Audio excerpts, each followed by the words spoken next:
सक्सेजन के YouTube channel में आपका स्वागत है।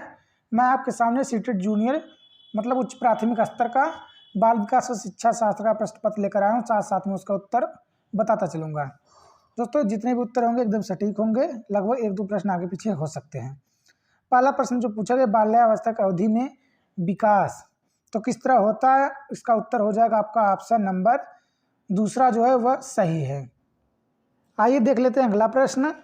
अगला प्रश्न पूछा गया, निकटस्थ विकास का क्षेत्र क्या है। आपसे ZPD के बारे में पूछा है, तो इसका उत्तर हो जाएगा आपका ऑप्शन नंबर पहला जो है बच्चों के वर्तमान स्तर पर स्वतंत्र प्रदर्शन। यही उत्तर आपका सही है।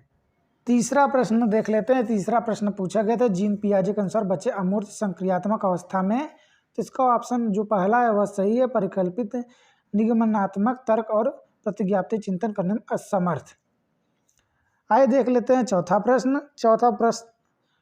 चौथा प्रश्न लॉरेंस कोहलबर्ग की नैतिक विकास सिद्धांत के अनुसार है, तो इसमें उत्तर आपका होगा सामाजिक क्रम व्यवस्था अभिविन्यास। ये उत्तर सही है, ऑप्शन दूसरा। पांचवा प्रश्न आपका जो पूछा गया वो हार्वर्ड गार्डनर के बहुबुद्धि सिद्धांत से है, तो आपको पता होना चाहिए इसका उत्तर होगा शारीरिक गति संवेदना, मतलब खिलाड़ी वाला ऑप्शन आपका सही है।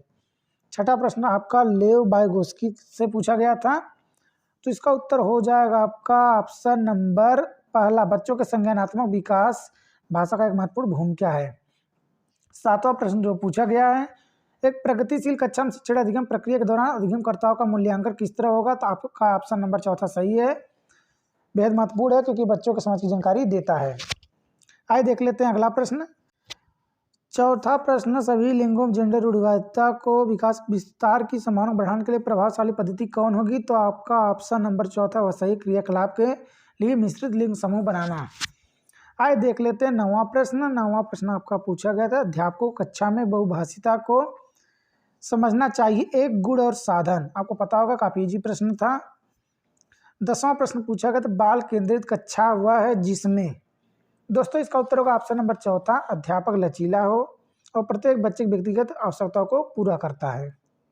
आइए देख लेते हैं 11वां प्रश्न। 11वां प्रश्न पूछा गया, किस मनोवैज्ञानिक के अनुसार बच्चों के संज्ञानात्मक विकास में सांस्कृतिक उपकरण, आपको पता है लेव वाइगोस्की ने सामाजिक संस्कृति का विकास दिया, तो यही उत्तर आपका सही होगा, ऑप्शन नंबर 1।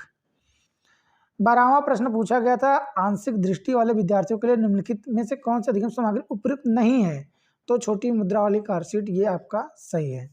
13वां प्रश्न देखते हैं, समावेशी शिक्षा के पीछे अंतर्निहित विचार, आपका ऑप्शन नंबर चौथा सही है। दार्शनिकता के सभी बच्चों को नियमित विद्यालय में समान शिक्षा पाने का अधिकार है। अगला प्रश्न देख लेते हैं, आप जो 14वां प्रश्न आपका है। 14वां प्रश्न पूछा गया, तो प्रतिभाशाली सृजनात्मक बच्चों की आवश्यकता किस प्रकार संबोधित किया जा सकता है, तो चुनौतीपूर्ण कार्य और निरसता को दूर कर हम इसे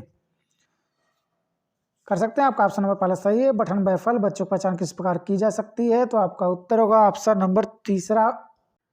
ये जो तीसरा ऑप्शन है, मुझे इसलिए कुछ संशय इसमें लग रहा है कि लिखने संबंधित तो जो होता है वो डिस्ग्राफिया होता है, अगर इसमें कुछ दिक्कत होता है तो ऑप्शन नंबर चौथा भी आपका सही हो सकता है। देखते हैं आयोग क्या देता है।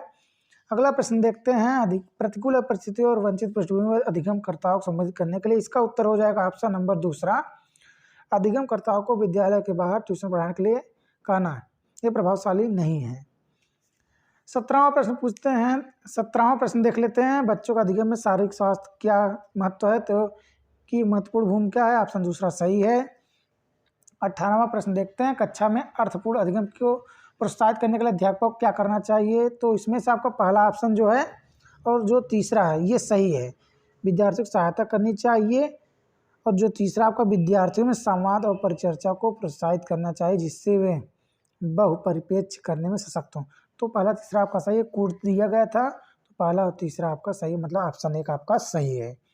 देख लेते हैं 19वां प्रश्न, अधिगम में क्या है, तो एक इसमें कन्फ्यूजन है, ये सरल और व्यक्तिगत भी हो सकता है इसका ऑप्शन, या फिर जटिल और सक्रिय। देखते हैं, अब इसमें देखते हैं आयोग क्या उत्तर देता है। पहला ऑप्शन भी ठीक लग रहा है और तीसरा भी।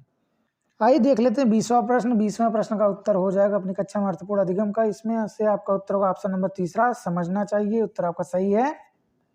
21वां प्रश्न देख लेते हैं, कक्षा में प्रभावशाली अधिगम के लिए आपका ऑप्शन सहयोगिक वातावरण होना चाहिए लेकिन बगैर प्रतिस्पर्धी के, ये उत्तर आपका सही है पहला। 22वां प्रश्न देख लेते हैं। 22वां प्रश्न पूछा गया, निम्नलिखित में से कौन सा उदाहरण विद्यालय को अधिगम के लिए अपग्रेड करने के लिए प्रभावशाली पद्धति है?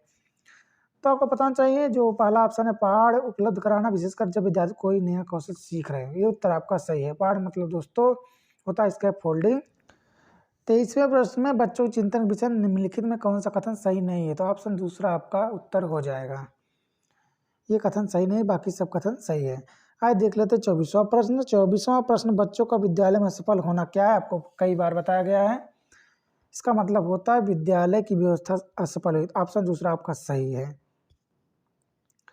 अगला प्रश्न देख लेते हैं। 25वें प्रश्न में पूछे गए थे, समूह में एक दूसरे को पढ़ाने और सहायता से आपका ऑप्शन हो जाएगा पहला, बच्चे को स्वयं की चित्र प्रक्रिया पर आक्षेप कर सकते हैं। 26वां प्रश्न जो पूछा गया था, अध्यापक अपनी शिक्षा शास्त्र और आकलन की विधियों को विद्यार्थियों की व्यक्तिगत जरूरत के अनुसार परिवर्तित करती है। प्रगतिशील कक्षा में ये होता है। आपका ऑप्शन दूसरा जो है वह सही है। 27वां प्रश्न पूछा गया, विकास के विषय में निम्नलिखित में से कौन सा कथन सही है? तो इसका उत्तर हो जाएगा ऑप्शन पहला, बच्चों के विकास में बहुत सी सांस्कृतिक विविधताएं होती हैं। आइए देख लेते हैं 28वां प्रश्न। 28वां प्रश्न पूछा गया, निम्नलिखित में से मध्य बाल्यावस्था का मुख्य प्रमाण चिन्ह क्या है? तो उत्तर आपका होगा तर्क संगत विचारों का विकास जो कि प्राकृतिक रूप से मूर्त है। ये उत्तर आपका सही है। 29वां प्रश्न, बच्चों के समाजीकरण में विद्यालय की क्या भूमिका है? तो आपको कई बार बताया गया है, परिवार प्राथमिक है और विद्यालय आपका द्वितीय कारक है।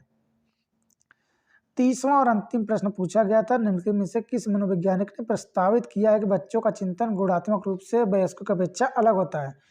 तो दोस्तों जीन पियाजे ने यह कथन कहा है। तो आपका उत्तर हो जाएगा ऑप्शन नंबर पहला, ये सही है। तो हम आशा करते हैं वीडियो आपको पसंद आया होगा। वीडियो को लाइक करना ना भूलें, चैनल को सब्सक्राइब कर दें। धन्यवाद।